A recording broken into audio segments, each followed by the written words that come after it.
pero vamos a hablar de la economía posguerra, ¿no? O de la economía en guerra, básicamente. Estamos hablando de este informe que nos dice cómo el precio del barril de petróleo se dispara y supera los $100.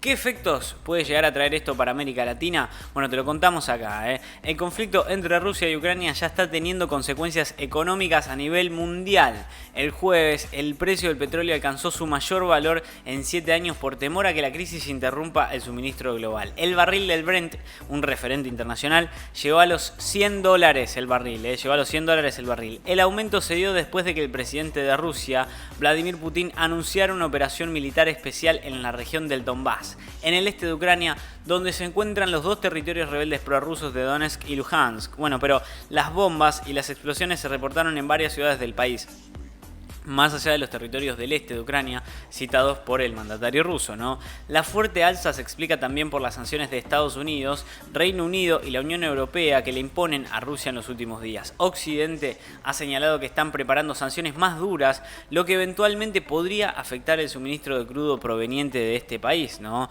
Lo cual deja a América Latina en algunos lugares incómodos, ¿no? Bueno, con esto, entre las posibles medidas, se podría prohibir que países y que empresas compren petróleo gigantes energéticos como Gazprom o Rosneft, que son, digamos, los gigantes energéticos rusos, ¿no? Rusia es un actor clave en la producción de petróleo y es el segundo mayor exportador después de Arabia Saudita, y ese es un dato no menor. Rusia distribuye 1 de cada 10 barriles de petróleo consumidos a nivel mundial. ¿Realmente puede perjudicar a los consumidores en las gasolineras? Le explica así a la BBC Mike Curry, directora de inversiones de la Fidelity International, columnista del Financial Times también, ¿no? Pero bueno, ¿qué efectos tiene la escalada de los precios del crudo en América Latina? Y esa es la pregunta que nos hacemos también los argentinos, después de sufrir tantos aumentos, ¿no?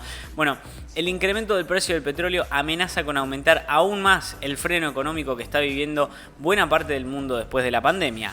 Y América Latina no va a ser la excepción en absoluto, ¿no? Varios países de la región ya están viendo serios impactos en sus perspectivas de crecimiento y un aumento grave de la inflación. Bueno, en Argentina ya es moneda corriente. Pero un mayor precio del petróleo va a tener implicancias tanto del lado de la oferta como de la demanda. Y existen muchos envíos limitados de crudo ruso a la región latinoamericana. Pero evidentemente, cualquier disrupción en la oferta global tiene impacto en el resto de los crudos. Así le explica BBC Mundo a Ichel Castro, una gerente para Latinoamérica de petróleos y mercados de refinación de la consultora Wood Mackenzie. Bueno, ¿qué pasa con los países que son productores de petróleo? Acá viene una gran respuesta a un gran interrogante. ¿Qué pasa? Bueno, el petróleo sube y no es necesariamente una buena noticia para todos los productores del crudo de América Latina, ¿no? Brasil y México son los principales productores en el continente, mientras que Venezuela, Ecuador, Colombia y Argentina también producen, aunque en menor escala. Para ellos, para nosotros es bueno que el precio suba, pero en realidad no lo es tanto. Así lo explica Fernando Valle, analista senior de petróleo y gas en Bloomberg Intelligence New York. Pero bueno, porque no es positivo tener un precio muy bajo, cuando asciende por arriba de los $80, el barril es un problema muy grande por la inflación de precios para el consumidor.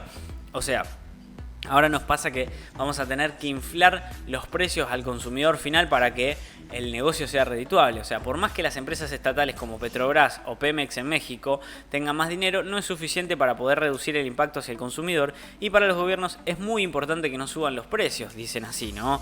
Frente a lo anterior, es importante tener en cuenta que muchos países productores necesitan igualmente importar gasolina. En el caso de México, que se ve obligado a importar gasolina desde Estados Unidos porque no tienen la capacidad de refinación necesaria para abastecer su demanda interna. Bueno, la región sigue teniendo la materia prima, pero no tiene la capacidad de refinería que tienen otros países. Por lo tanto, al no tener esa capacidad, no se puede generar un costo inferior.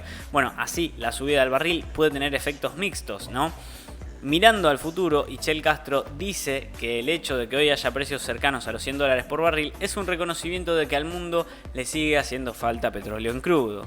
Y ahí la gran ventaja es que si ves las áreas de crecimiento de la oferta crudo a nivel global, América Latina está posicionada como una de las regiones más importantes en las siguientes 2 décadas. Dice, y atención a esto.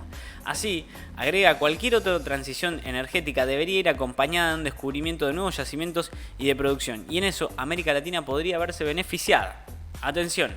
Bueno, ¿qué pasa con los países importadores? Como contraparte, por ejemplo, el alza en el precio del barril es un fenómeno negativo para los países que son importadores, como por ejemplo Chile o Perú, que importan petróleo, ¿no? Y es un problema porque todo es mucho más caro, dice Fernando Valle. La energía es la base para todo, entonces cuando elevas el precio ese también se eleva el precio de las exportaciones. Entonces tenés petróleo más caro, nafta más cara, transporte más caro, flete más caro, llegada a distribución más cara, consumición más cara, final de la cadena es un desastre de inflación. Es un impacto, bueno, que es sostenido, pero buena parte de los países de la región siguen siendo importadores de crudo y van a ver un impacto de precios más altos para sus consumidores. Un impacto sostenido en estos precios, sin ningún tipo de intervención estatal, puede impactar no solo en el precio de los combustibles, sino en toda la cadena de valor que son los alimentos, las materias primas y demás. Bueno, la experta asegura que esto puede retrasar la recuperación de la economía post pandemia y el regreso al funcionamiento de las cadenas productivas que se han visto afectadas tantos en estos últimos 2 años. Así que si no lo sabías, ahora ya lo sabes cuáles son las claves y cuáles son los efectos que puede llegar a tener la suba, el alza del petróleo en América Latina,